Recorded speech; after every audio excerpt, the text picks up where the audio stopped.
你可以想象这个，它本来是一根原木，一开始是这样一整根的。榉木、桧木、成堆的进口原木，都是陈伟霆从日本标购回来的。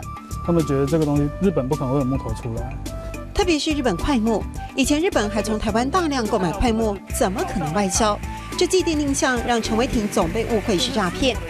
为了继承父亲买卖原木的生意，他跟着日本贸易商学习，发现日本有人工林，桧木没有进材，价格不会特别昂贵，而且还意外发现台湾桧木被尘封的真相。仓库打开，然后看到它放的样子，连以前最古老那种绑的草绳啊都还在。千年台湾桧木尺寸比最多500-600年寿命的日本桧木巨大，这是日本当时来台采买的主因，却有大量只是库存。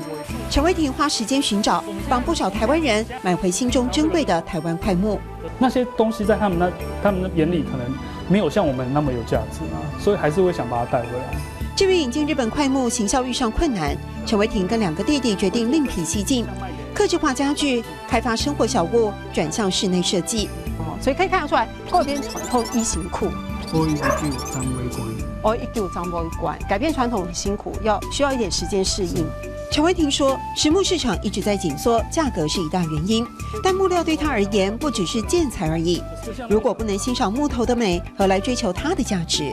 这个书架，客人多次询问，陈伟霆都没开价，因为这是作品而非商品。计划办展览，让更多人喜欢实实在在原木的美。